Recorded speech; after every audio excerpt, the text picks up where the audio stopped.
सबसे पहले तो हमें गोवर्धन पर्वत के विषय में जानना चाहिए कि गोवर्धन पर्वत है कौन, कहां से आया।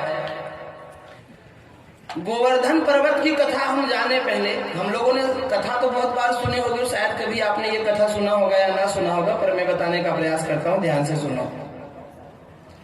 रामावतार में भगवान राम को समुद्र के पार जाना था, तो पुल बनाया जाने लगा। पत्थर का पुल बन रहा था, समुद्र के ऊपर पत्थर तैरते थे और पुल बनता जाता था, पर पत्थर की व्यवस्था नहीं हो पा रही थी। सो राम जी ने हनुमान जी से कहा कि हनुमान, तुम चले जाओ उत्तराखंड में, वहां बड़े बड़े पहाड़ हैं, उठा के लाओ। बोले भगवान को पार जाना है, सो आपको भगवान के काम में आना है, आपके ऊपर भगवान पांव रख के लंका में जाएंगे। तो गोवर्धन बोला वाह वाह, मेरे ऊपर पांव रखेंगे भगवान। तो हनुमान जी ने गोवर्धन को उठाया और उठाकर लेकर चले रामेश्वरम की ओर। लेकिन रास्ते में हनुमान जी को खबर आई पुल बन गया, अब पर्वत वर्वत लाने की जरूरत नहीं है। तो हनुमान जी ने कहा ठीक है, अब नहीं लाएंगे। अब हनुमान जी ने सोचा कि गोवर्धन को फिर से ले जाए वापस। अब सोचा कि ले जाएंगे फिर आएंगे तो काफी समय लगेगा। तो हनुमान जी वृंदावन में पहुंचे थे और गोवर्धन से कहे कि भैया अब तो तुम यहीं पे रुक जाओ, और गोवर्धन पर्वत को वहीं उतार दिया। गोवर्धन ने कहा कि महाराज, आपने भगवान के काम के लिए मेरा घर छुड़ा दिया, मकान छुड़ा दिया, परिवार छुड़ा दिया, सब छुड़ा दिया, और आज हमें यहाँ जंगल में छोड़ रहे हो, वृंदावन में छोड़ रहे हो। ये कोई अच्छा काम नहीं है, ये आपने सही नहीं किया। आप महात्मा हो ना, आप संत हो ना, एक जीव का उसका परिवार छुड़ा दिया, संसार छुड़ा दिया परमार्थ के चक्कर में, और हमें यहाँ बीच मझधार में छोड़कर जा रहे हो। ऐसा बोला और गोवर्धन पर्वत में वृंदावन में बैठ के रोने लगा। और हनुमान जी चले राम जी के पास और राम जी से बोले महाराज, हमसे एक पाप हो गया है।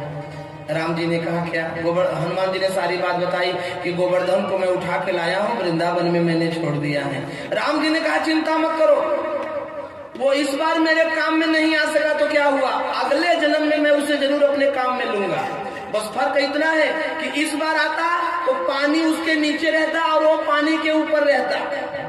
यदि इस बार आता तो वो पानी के ऊपर रहता है और पानी उसके नीचे रहता। अगली बार भी वो पानी से ही मेरी मदद करेगा, लेकिन उल्टा होगा, पानी ऊपर होगा और गोवर्धन नीचे होगा। तो भगवान ने गोवर्धन को ऊपर उठाया था और पानी ऊपर से आया था, गोवर्धन नीचे था। और राम जी ने कहा कि तुमने गोवर्धन को कैसे उठाया? तो हनुमान जी बोले हमने तो वैसे 5 उंगली लगाकर उठाया।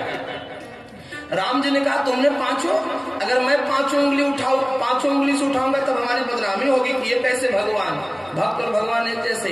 राम जी ने कहा मैं कानी उंगली पर, एक कनिष्ठिका पर उठाऊंगा, और उंगली पर नहीं, उंगली के नाखून के ऊपर धारण करूंगा, नख पर गिरिवर लीनो धार। और संकेत बड़ा सुंदर है, ये कथा बड़ा सुंदर संकेत देती है। ये कथा कहती है कि अगर हमारे जीवन में कोई संत ने हमें अपने हाथों पर उठाया, अगर हमें किसी महात्मा ने अपने हाथों पर उठाया, अगर हम किसी महात्मा के कृपा पात्र बन गए, यदि किसी महात्मा का नजर हम पर पड़ गया, यदि किसी महात्मा ने हमें अपने हाथों से स्पर्श तक कर लिया, तो भगवान उस जीव को अपने उंगली पर उठाकर उसके जीवन के सारे दुखों को दूर करते हैं और उसके जीवन में क्लेश नष्ट करके जीवन में सुख प्रदान करते हैं।